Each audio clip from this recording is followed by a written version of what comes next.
अस्सलाम वालेकुम। 9th class, open your physics book, page number 130। बेटे लास्ट टॉपिक में हमने एप्लीकेशंस ऑफ हुक्स लॉ पढ़ी थी, जिसमें मैंने आपको एक दो इंस्ट्रूमेंट्स जो हैं जिसमें हम लोग हुक्स लॉ जो है अप्लाई कर रहे थे, जिनके अंदर स्प्रिंग्स जो हैं वो यूज़ हो रहे थे, एक्सटेंशन और कंप्रेशन यूज़ हो रही थी, वो सारे आपको समझाए थे।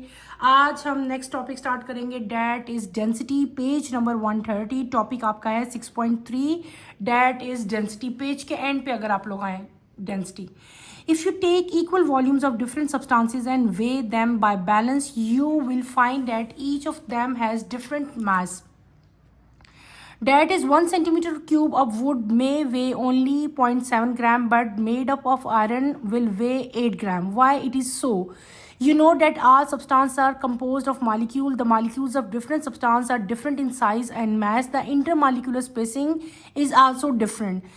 The mass of equal volume of various substances actually is the mass of the total number of molecules present in that volume. Naturally, the substance whose molecules are densely packed and also which are heavy will weigh more than others.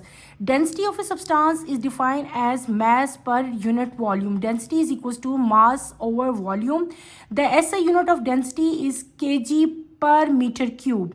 Other unit also in use is gram centimeter cube.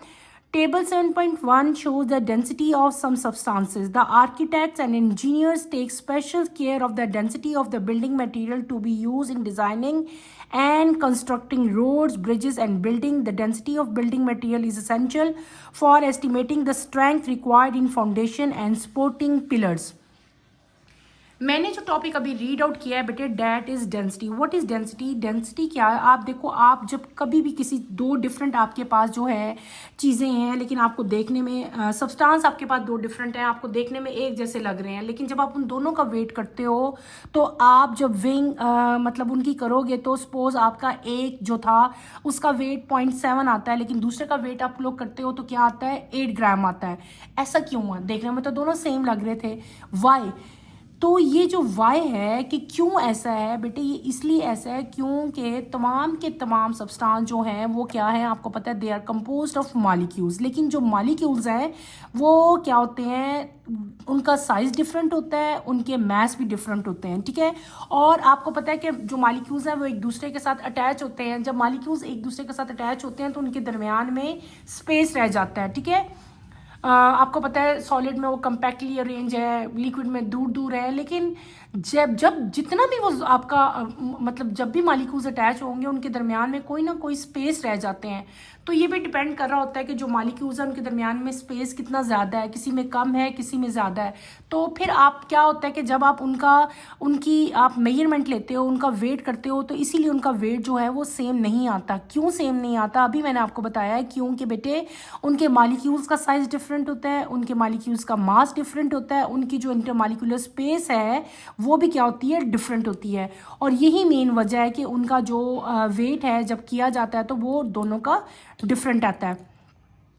तो अगर आप ratio लेते हो बेटे equal मास की और उसके volume के साथ किसी भी मॉलिक्यूल की, तो उस रेशो को हम लोग क्या कहते हैं? उसको हम लोग कहते हैं डेंसिटी। डेंसिटी को आप लोग कैसे डिफाइन करोगे? Density of a substance is defined as mass per unit volume. इसको हम कैसे लिखेंगे? Density is equal to mass over volume. ये इसकी डेफिनेशन लिखी है, ये इसकी मैथमेटिकल फॉर्म लिखी हुई है। D is equal to mass over volume. Density को हम एक साइन होता है उसको हम लोग पी कहते हैं, ठीक है, ये वाला साइन होता है, इसके साथ इसको हम डिनोट करते हैं।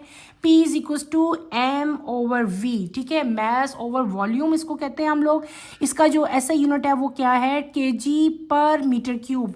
मास का यूनिट क्या है? केजी है। वॉल्यूम का क्या है? क्यूबिक मीटर है। तो जब हम लिखेंगे नीचे से ऊपर आएगा तो क्या आ जाएगा? इसके ऊपर -3 आ जाएगा, यानी कि केजी पर मीटर क्यूब आ जाएगा। जो दूसरा यूनिट हम इसका यूज करते हैं वो कौन सा है?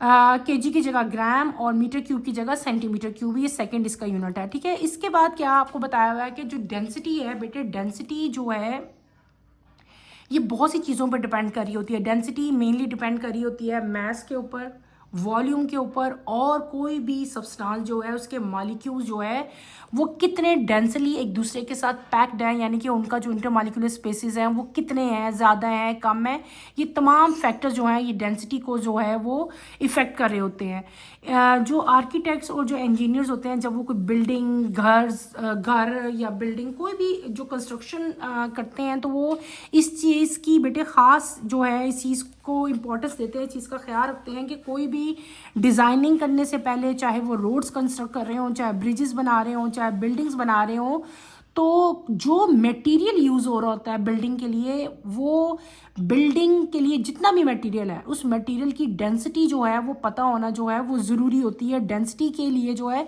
स्पेशल जो है वो केयर करनी पड़ती है। डेंसिटी जो बिल्डिंग मटेरियल की जो डेंसिटी है वो किसी भी जो बिल्डिंग मटेरियल है उसकी स्ट्रेंथ का हमें पता देती है, ठीक है। तो स्ट्रेंथ वाइज जाहिर सी बात है उसकी स्ट्रेंथ ज़्यादा होगी तो ही आपकी बिल्डिंग जो है या आपकी जो फाउंडेशन है या आपके सपोर्टिंग पिलर्स हैं वो स्ट्रांग होंगे ना, अदरवाइज तो वो स्ट्रांग नहीं हो सकते। तो जो बिल्डिंग मटेरियल की जितनी भी आपका बिल्डिंग से रिलेटेड आपके मटेरियल्स हैं वो सारे के सारे उनकी डेंसिटी को पहले जो है वो देखना पड़ता है। क्लियर हो गया। यहाँ पे आपके एक टेबल दिया हुआ है, उस टेबल में आपके पास कुछ सब्सटेंसेस हैं और दूसरी साइड पे उनकी क्या लिखी हुई है, डेंसिटी लिखी हुई है। ये टेबल आपने एज इट इज़ याद करना है, ये आपके एमसीक्यूज़ में ऑब्जेक्टिव्स में आता है, ये आपने लाजमी याद करना है। यहाँ पे इंफॉर्मेशन एक लिखी हुई है, पैकिंग फोम और polythene has a very low density. Packing foam और जो पॉलीथीन है उसकी डेंसिटी बहुत ज़्यादा लो होती है, ठीक है।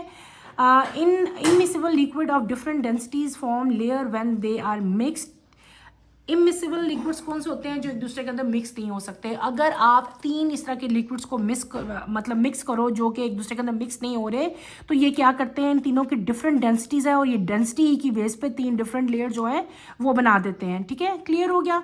अगर आप नीचे हो तो यहाँ पे बेटे एक आपका एग्जाम्पल दी हुई, the length, breadth and thickness of an iron block is 3 centimetre, 2 centimetre and 2 centimetre respectively. Calculate the density of iron if the mass of the block is 94 ग्राम।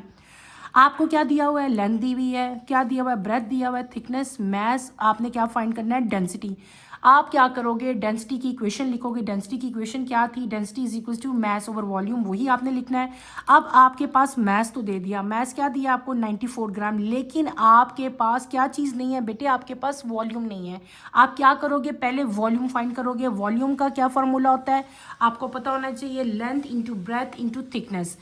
तो आपको लेंथ भी दी हुई है, ब्रेथ भी दी हुई है, थिकनेस भी दी है, इन तीनों को हम मल्टीप्लाई करेंगे 3 इंटू टू, तो क्या हो जाएगा आपका 12 आ जाएगा। अब आपका वॉल्यूम क्या आ गया, 12 आ गया है। मैस आपको क्या दिया हुआ है, 94 दिया हुआ है।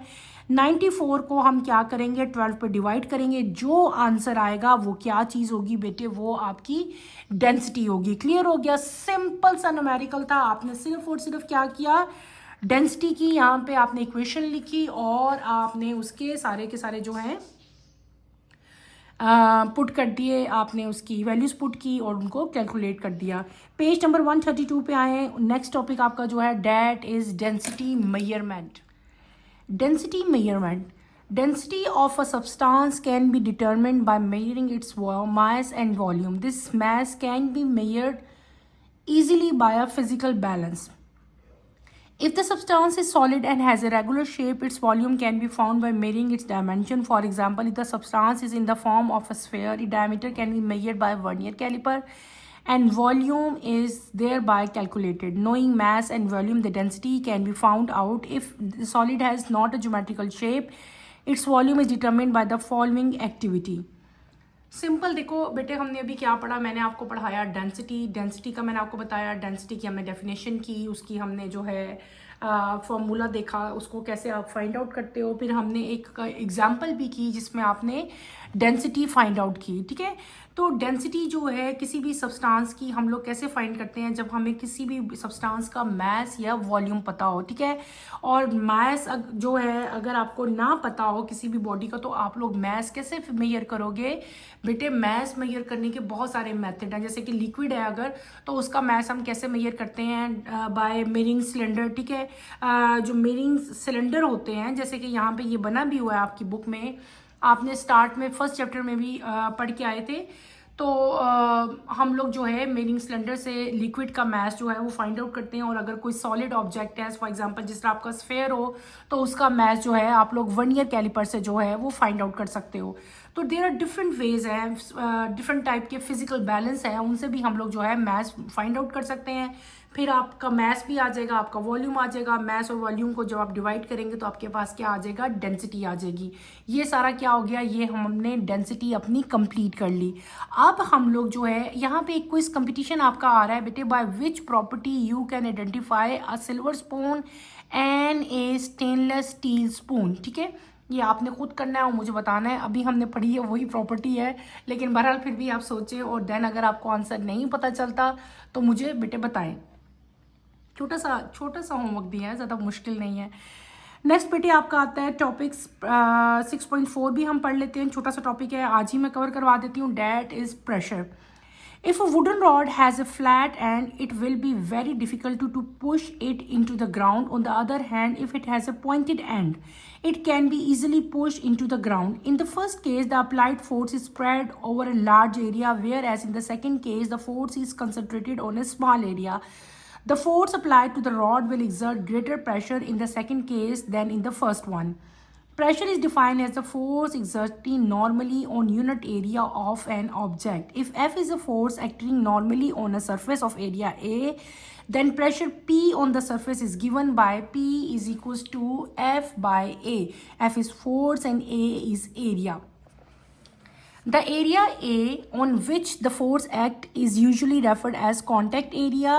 Equation 6.3 shows that at certain force the pressure can be very large if the area is small. If this international system, the unit of pressure is Newton per meter square and it is called Pascal.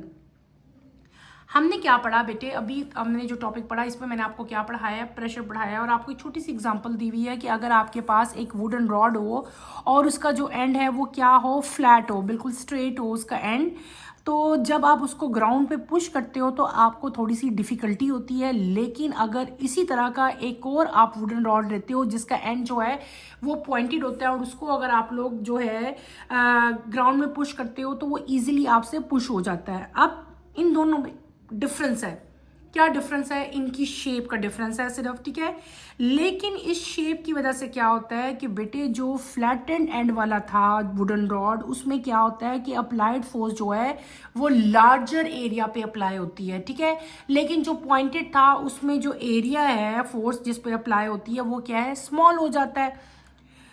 तो force जो आप जब ज़्यादा area होगा तो आप जो apply करोगे फोर्स वो ज़्यादा प्रेशर मतलब आपको लगाना पड़ता है। ठीक है, अगर पॉइंटेड एंड है तो आप कम फोर्स अप्लाई करते हो। ठीक है, तो ये जो चीज़ है जो हम लोग ज़्यादा अप्लाई कर रहे हैं, ज़्यादा फोर्स या कम फोर्स अप्लाई कर रहे हैं, this is due to pressure, यानी कि ज़्यादा फोर्स के लिए आपको ग्रेटर प्रेशर जो है एक्सर्ट करना पड़ता है। ठीक है, इस प्रॉपर्टी को हम लोग क्या कहते हैं बेटे, प्रेशर कहते हैं। प्रेशर को आप लोग कैसे डिफाइन करोगे, pressure is defined as force exerted on unit area of an object. ठीक है, ये इसकी डेफिनेशन है। अगर मैथमेटिकली आप देख लो तो इसको हम लोग कैसे रिप्रेजेंट करेंगे बेटे, P is equal to F over A. P क्या चीज़ है, प्रेशर है, F क्या है, फोर्स है, A क्या है, ये है एरिया। किस चीज़ का एरिया, जिसके ऊपर भी आप लोग फोर्स अप्लाई कर रहे हो। ठीक है, जिस सब्सटेंस के ऊपर भी।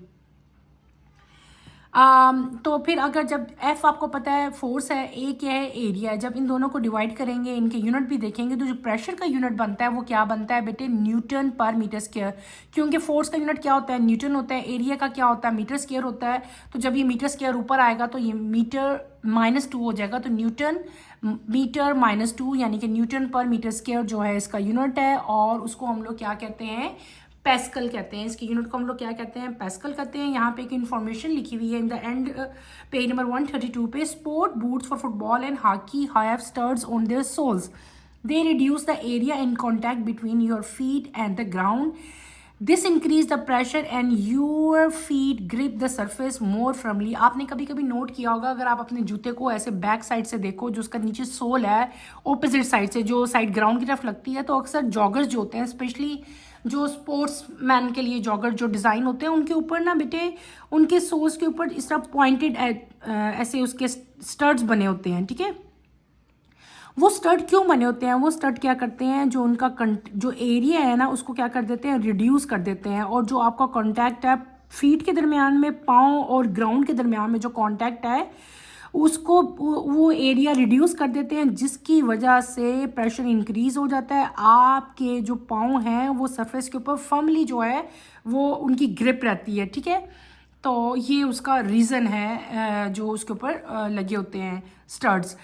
फिर हमने क्या पढ़ लिया, हमने इसका यूनिट भी देख लिया। अगला जो आपका है डेली लाइफ एग्जांपल, यानी कि हम पूरी अपनी रूटीन लाइफ में प्रेशर की कौन कौन सी एग्जांपल्स हैं उनसे भी एक दफ़ा हम लोग गो थ्रू हो जाते हैं। Daily life example number 1, the edge of the blade of a chopper is made very sharp when we apply force on the handle of the chopper to cut an object. The pressure on the object, the contact surface due to small area become very high and the object is easily cut. पहली example आपको क्या दी हुई है, chopper की या simple blade जो है, जो भी आपके, जैसे कि आपको यहाँ पे ये आपकी पिक्चर भी है, ये क्या है, चॉपर है। बड़ी बड़ी जो नाइफ्स हैं उस तरह की एक नाइफ है बहुत बड़ी, इसके हैंडल के ऊपर से क्या हो रहा है, प्रेशर अप्लाई हो रहा है, ठीक है। और सरफेस एरिया यहाँ पे कम है, यहाँ पे थोड़ा सा ज़्यादा हो जाता है। इसके ऊपर हम लोग हैंडल के ऊपर क्या करते हैं, ऑब्जेक्ट का जो हैंडल है उसके ऊपर प्रेशर क्रिएट करते हैं और कॉन्टैक्ट सरफेस का एरिया जो है वो स्मॉल होता है और जिसकी वजह से ऑब्जेक्ट जो है वो इजीली कट हो जाता है। क्लियर हो गया? क्या हुआ कि जब हम लोग चॉपर के हैंडल पे बेटे फोर्स अप्लाई करेंगे तो ऑब्जेक्ट के ऊपर क्या पड़ता है, प्रेशर। एक कांटेक्ट होता है आपका सरफेस के साथ, यानी कि सरफेस नीचे वाली है ना जहाँ पे कटिंग हो रही है बोर्ड के ऊपर, तो उसका जो आपके पास ऑब्जेक्ट है उसका सरफेस एरिया कम है, इसका ज़्यादा है, ठीक है। तो क्या होता है कि ऑब्जेक्ट जो है आपका वो इजीली आपकी आगे जो है वो कटिंग कर देता है। क्लियर है? ये एक एग्जाम्पल है। अगली एग्जाम्पल हमने क्या पढ़ी, नंबर 2 जो एग्जाम्पल है, the top of the thumb pin is flat but the end of the pin is very sharp, so the contact area is very small. When we apply force on the top, the pressure at the end of the pin is so high that it pierces into the wooden board. अगली example बेटे आपको दी हुई है thumb pin की। ये thumb pin बनी हुई है। थंब पिन के दो डिफरेंट देखो एरिया पार्ट्स हैं। ये जो इसका ऊपर वाला पार्ट है ये ब्रॉड है, ये चौड़ा है, ठीक है, और फ्लैट है। जबकि नीचे अगर आप एंड देखो ये बहुत शार्प है और मतलब कम है। तो यानी कि इसका कांटेक्ट एरिया क्या है, जिससे से कांटेक्ट करना है, जिधर भी हम ये थंब पिन लगा रहे हैं वो क्या है, स्मॉल है, ठीक है। जब हम इसके टॉप के ऊपर फोर्स यानी कि प्रेशर से आप पिन के ऊपर यहाँ पे प्रेशर लगाते हो ना, अपनी फिंगर से फोर्स अप्लाई करते हो, तो इसका सरफेस एरिया कम होने की वजह से क्या होता है कि जब हम इसके ऊपर प्रेशर या फोर्स अप्लाई करते हैं तो आपकी पिन जो है वुडन बोर्ड के अंदर चली जाती है। क्लियर हो गया? अगली एग्जाम्पल हम देखते हैं, when we walk on the ground we exert a force on it due to which we experience a certain reaction. When the ground is flat, the reaction force is spread over the whole area of the foot and the pressure due to reaction force is not painful. But when we walk on pebbles, the contact area is reduced. Then the pressure due to reaction force becomes so high that it becomes painful. ये तो बेटे common observation है। अक्सर बच्चे जब आप लोग किसी नॉर्दर्न एरियाज वगैरह पे जाओ तो आपने नोट किया होगा कि जो एक तो हमारी ये फ्लैट सरफेस है ना, हम जहाँ पे रहते हैं हमारे घरों के बाहर रोड्स हैं, अगर आप रोड्स पे चलो तो आप देखोगे क्योंकि वो सरफेस जो है ना वो प्लेन होती है, ग्राउंड आपका फ्लैट होता है, ठीक है। तो आपकी फोर्स जो है वो इवनली पूरे होल एरिया पे जो है ना आपका फुट और जो प्रेशर है वो क्या करते हैं, जो रिएक्शन काज होता है वो फोर्स जो है वो पेनफुल नहीं होती, ठीक है, क्योंकि फोर्स जो है वो इवनली स्प्रेड हो रही होती है जब ग्राउंड आपका फ्लैट होता है। लेकिन अगर इसके ऑपोजिट हम चलें, अगर आपके नीचे इस तरह प्लेन रोड ना हो और बल्कि क्या हो, नीचे रॉक्स गिरे हो, पथरीला एरिया हो जहाँ पे आप वॉक कर रहे हो, तो आपका कांटेक्ट एरिया जो है वो क्या हो जाता है, रिड्यूस हो जाता है, जिसकी वजह से प्रेशर जो है वो क्या हो जाता है, हाई हो जाता है और आपको वहाँ पे चलना क्या लगता है, पेनफुल लगता है, ठीक है। अब आपको समझ आ गई ना कि मतलब जब हम फ्लैट सरफेस पे चलते हैं तो वो हमें इतना पेनफुल नहीं लग रहा होता, लेकिन जब हम रॉक्स के ऊपर चल रहे होते हैं तो वो हमें पेनफुल क्यों लग रहा होता है, क्योंकि रॉक्स के केस में जो कॉन्टैक्ट एरिया है वो रिड्यूस हो जाता है और वहाँ पे जो फ्लैट सरफेस है वहाँ पे कॉन्टैक्ट एरिया जो है उसका वो ज़्यादा होता है। क्लियर हो गया? अब हम आते हैं फोर्थ एग्जाम्पल। फोर्थ एग्जाम्पल क्या है, heavy animals like elephant have thick legs and large flat feet so that due to large contact area pressure become less, otherwise their bone would not tolerate the pressure. आपने कभी note किया हो बेटे, जो elephant है उसके जो पाँव हैं, जो उसके फीट हैं, वो बहुत बड़े बड़े होते हैं और फ्लैट होते हैं, ठीक है। उसकी वजह से क्या होता है कि उसका कांटेक्ट एरिया भी जो है वो बहुत ज़्यादा हो जाता है और प्रेशर जो है लेस हो जाता है, ठीक है। और तो वो इजीली जो है बड़े बड़े हैवी वेट्स भी जो है वो आराम से कैरी कर लेता है, ठीक है। और अदरवाइज़ अगर उनके पाँव छोटे होते हैं तो कांटेक्ट एरिया जो है वो स्मॉल हो जाना था और उसकी बोन्स ने इतना प्रेशर जो है वो टॉलरेट नहीं करना था। ये हमने क्या पढ़ ली, हमने प्रेशर पढ़ लिया, हमने प्रेशर की डेफिनेशन बेटे की, उसकी मैंने आपको उसका फॉर्मूला बताया। फिर हमने डेली लाइफ में 4 जो है प्रेशर की एग्जांपल्स की। और यहाँ पे एक और चीज़ मैं आपको बताते चलूँ, हमने जब पढ़ा था कि जब मैंने आपको बताया था pressure is equals to force over area, इसका मतलब होता है कि प्रेशर जो है वो आपके कॉन्टेक्ट एरिया से इन्वर्सली प्रोपोर्शनल है। मतलब कहने का ये है कि प्रेशर जो है लार्ज होगा अगर आपका कॉन्टेक्ट एरिया जो है वो स्मॉल होगा। अगर आपका कॉन्टेक्ट एरिया ग्रेटर होगा तो प्रेशर जो है वो क्या हो जाएगा, वो थोड़ा हो जाएगा, कम हो जाएगा। ये दोनों एक दूसरे के इन्वर्सली प्रोपोर्शन है। क्या मतलब है, pressure can be large if the area is, contact area जो है वो स्मॉल होगा तो। ओके, क्लियर हो गया बेटे। अगला टॉपिक आपका जो है वो है प्रेशर इन लिक्विड। इंशाल्लाह कमिंग लेक्चर में हम लोग इसको कंप्लीट करेंगे। कमिंग लेक्चर की नोटिफिकेशन के लिए आप चैनल को शेयर करो, लाइक करो और सब्सक्राइब करो। यहीं पे अपना टॉपिक मैं एंड करूँगी। इसको आपने अच्छी तरह से स्टडी करना है। इसमें कोई प्रॉब्लम होती है, कोई कन्फ्यूजन होती है, feel free to ask any question बेटे। यहीं पे अपना टॉपिक हम एंड करते हैं। अल्लाह हाफिज़। 9th क्लास, अपना ख्याल रखिएगा।